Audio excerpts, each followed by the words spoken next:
بسم اللہ الرحمن الرحیم۔ جھوٹے خواب سنانے والوں کو عذاب آخرت کے علاوہ بسا اوقات دنیا میں بھی سخت شرمندگی کا سامنا کرنا پڑ جاتا ہے۔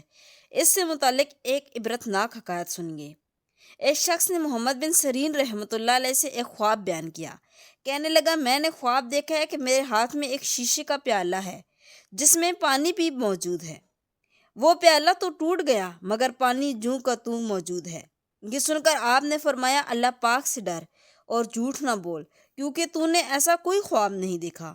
وہ شخص کہنے لگا، سبحان اللہ، میں آپ سے ایک خواب بیان کر رہا ہوں اور آپ فرما رہے ہیں کہ تو نے کوئی خواب نہیں دیکھا۔ آپ نے فرمایا، یہ جھوٹ ہے، اس لیے اس جھوٹ کے نتیجے کا میں ذمہ دار نہیں ہوں۔ اگر تو نے واقعی یہ خواب دیکھا ہے تو تیری بیوی ایک بچی جنے گی، پھر وہ مر جائے گی اور بچہ زندہ رہے گا۔ اس کے بعد وہ شخص جب آپ کے پاس سے چلا گیا تو اس نے کہا، میں نے تو ایسا کوئی خواب نہیں دیکھا تھا۔ یہ سن کر کسی نے کہا، لیکن آپ نے تعبیر تو بیان کر دی ہے۔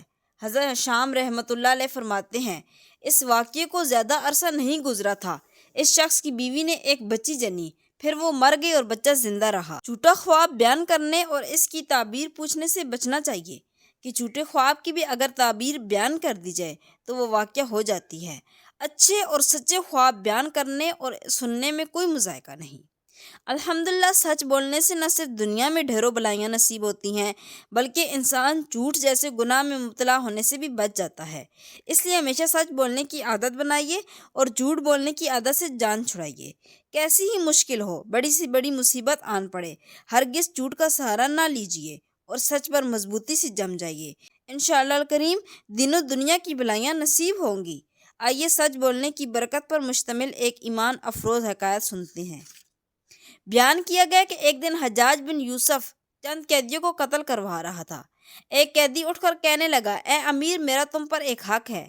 حجاج نے پوچھا، وہ کیا؟ کہنے لگا، ایک دن فلاں شخص تمہارا برا بھلا کہہ رہا تھا تو میں نے تمہارا بچاؤ کیا تھا۔ حجاج بولا، اس کا گواہ کون ہے؟ اس شخص نے کہا، میں اللہ پاک کا واسطہ دے کر کہتا ہوں کہ جس نے وہ گفتگو سنی تھی وہ گواہی دے۔ ایک دوسرے قیدی نے اٹھ کر کہا، ہاں، یہ واقعی میرے سامنے پیش آیا تھا۔ حجاج نے کہا، پہلے قیدی کو رہا کر دو۔